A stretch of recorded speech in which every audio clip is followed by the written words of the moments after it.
नमस्कार ओडिशा शुभ सकाळ। आज दिन भितर राज्य तथा देश विदेशर अनेक गुड़िए भल भल खबर आछि।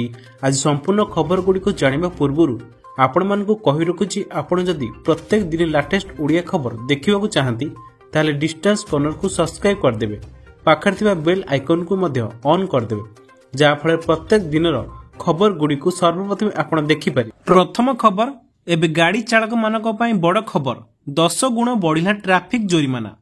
भारत सरकार 2025 पई कठोर ट्रैफिक नियम लागू करिसेंती। गुरुतर अपराध पई जोरिमाना 10 गुण पर्यंत वृद्धि करिसेंती सरकार। एही नूतन दंड लक्ष्य रास्ता सुरक्षा वृद्धि करिबा एवं दुर्घटना ह्रास करिबा। बेपरुआ गाड़ी चालना, मद्यपान करी गाड़ी चालना एवं ट्रैफिक उल्लंघन वृद्धिर प्रतिक्रिया रे सरकार आईन पालन सुनिश्चित करिबा पई कठोर पदक्षेप नेइछंती।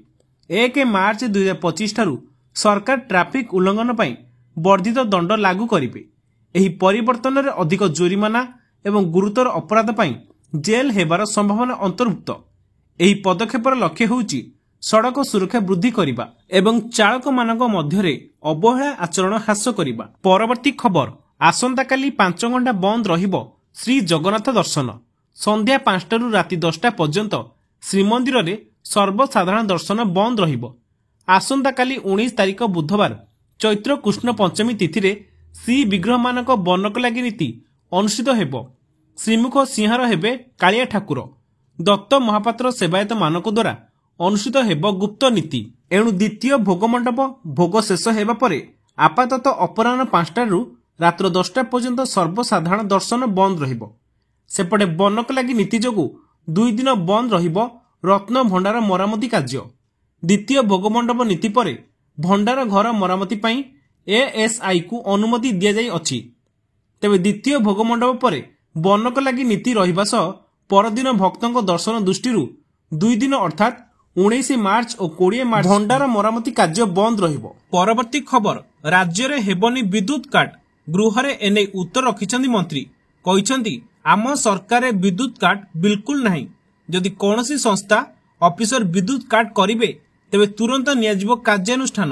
गोटिए पटे मंत्री कहिछंती राज्य रे बिजुली काट हेबो नहीं, हेले ग्राउंड रे किंतु चित्र भिन्न। खरा दिन आरंभरु ही अनेक समय रे बिजुली काट हेउथिबार चित्र सामना को आसीची।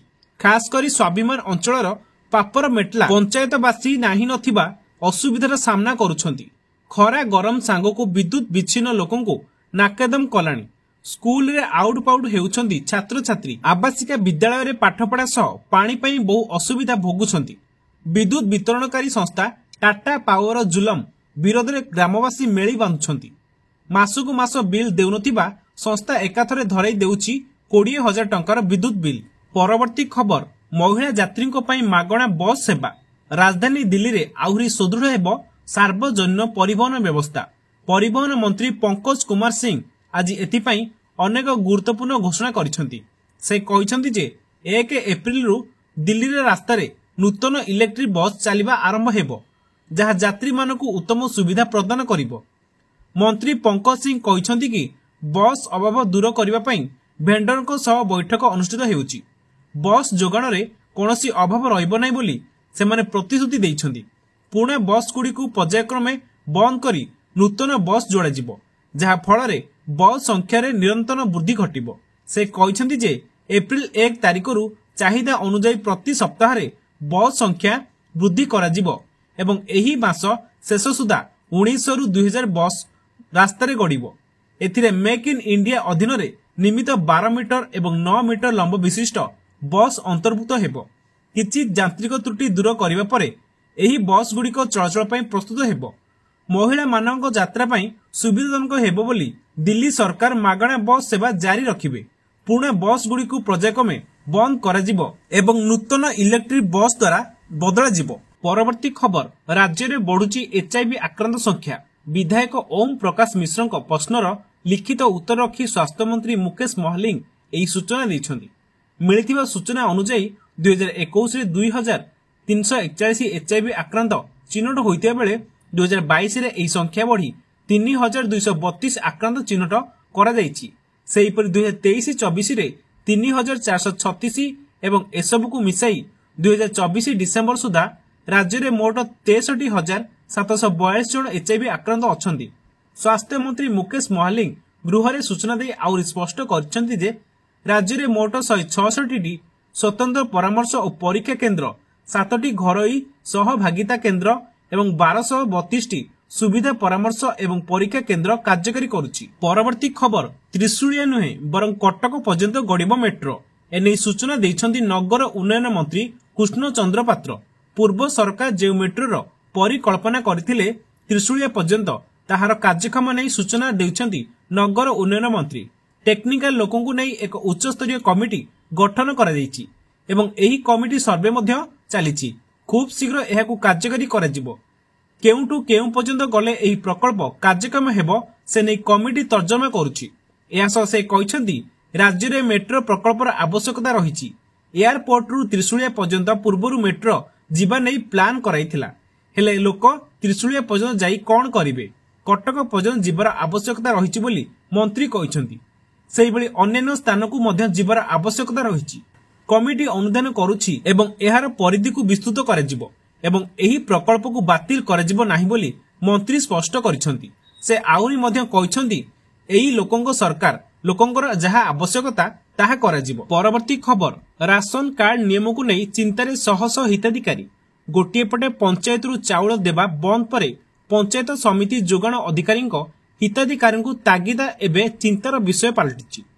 केन्दुझर आनंदपुर हाटडी ब्लॉक रो मोट 33,000 ऊर्ध्व हिताधिकारी थिबा बेले 868 परिवार को नोटिस आसीछि राशन कार्ड फेराइबा पई। सेथि मध्यरु अनेक हिताधिकारी गरीब श्रेणी थिबा बेले वर्तमान परिवार चलाइबाकू नै सेमाने चिंतारे पड़िछन्ति। अनेक पंचायत रे एबे ना थिबा हिताधिकारी को राशन दियाजिबा बंद करा जायछि। अन्यपटे ब्लॉक रे थिबा जोगाण विभाग रे हिताधिकारी लाइन लागिछि काहेकि राशन कार्ड कटागला। एने अनेक महिला आखिरे लुह। तेबे जोगाण मंत्री नियम करिसन्ति जे डोर टू डोर सर्वे परे ही पदक्षेप नियाजिबो। तेबे काहेकि एई ब्लॉक रे एभली विचित्र नियम? एने वीडियो कहिसन्ति सरकार को नियम को कार्यकारी करा जाउछि। जदि भविष्य रे एही हिताधिकारी को राशन देबाको नियम करा जिवो तेबे सेमानकु पुनर्बार दिया जिवो। परवर्ती खबर कोलकातार गरिया अंचलर जणे 45 वर्ष वयस्क महिला ह्यूमन कोरोना भाइरस रे संक्रमित होइतिबा जणा पड़िछि। महिला जनक गत 15 दिन धरी ज्वर, काश एवं ठंडा अभियोग करथिले। परे तांकु एक घरोई डाक्तरखाना रे भर्ती कराइछि। तेबे तांको अवस्था स्थिर थिबा डाक्तर माने कहिसन्ति। ह्यूमन कोरोना भाइरस परिवार जणे सदस्य जेउथिरे एसएआरएस एवं एमईआरएस जीवाणु मध्य अंतर्भुक्त। जदियो HKU1 जीवाणु साधारणतः सामान्य श्वासक्रिया संक्रमण सहित जड़ित। यह बेले बेले न्यूमोनिया किंबा ब्रोंकाइटिस भली फुसफुस संक्रमण कारण होई पारे। एही जीवाणु श्वासक्रियार ऊपर अंश को प्रभावित करिथाय। परवर्ती खबर 4 दिन बंद रहिबो बैंक। 9 दफा दाबी नै आंदोलन डाकरा देले कर्मचारी। बैंक काम थिले शीघ्र सारंतु कारण 4 दिन बंद रहिबो बैंक। मार्च 22 और 23 तारीख यथाक्रमे शनिवार और रविवार पड़ू। यह पर 24 और 25 दुई दिनिया धर्मघट डाकरा जो विभिन्न बैंक बंद रहिबो। एही धर्मघट डाकरा देउछि united forum of bank union. 9 दफा दाबी नै धर्मघट डाकरा देउछि united forum of bank union. एक सांबादिक सम्मेलन रे यूएफबीयू ओडिशा शाखार आवाहक अरुण कुमार बिसोई एही सूचना दैछन्ति।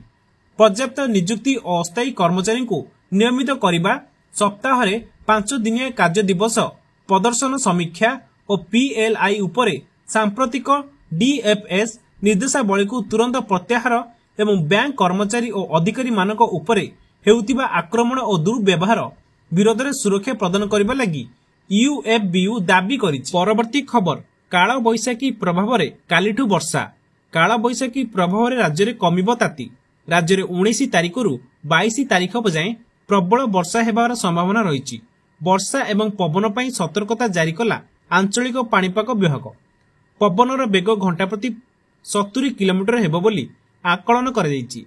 काल बैशाखी समय किछि अंचल रे कुआपथर वर्षा हेबार संभावना थिबा आंचलिक पाणीपाग केन्द्र पक्षरु सूचना प्रदान करा जायछि। पाणीपाग विभाग मुताबक 20 रु 22 तारिख जाए काल बैशाखीर अधिक प्रभाव देखिବାକୁ मिलिबो। ओडिशा उपकूलस्थ बंगोपसागर अंचल रे गुरुचाप प्रभाव रे राज्य को प्रचुर जलबाष्प प्रवेश करिबो। एही समय मध्यरे ବାୟୁମଣ୍ଡଳର ଉପର ଭାଗରେ ଏକ ଲଘୁଚାପ ସୃଷ୍ଟି ହେବାର ସମ୍ଭାବନା ଥିବା ବେଳେ ବଙ୍ଗୋପସାଗରରେ ଏକ ଲଘୁଚାପ ସୃଷ୍ଟି ହେବାର ସମ୍ଭାବନା ରହିଛି।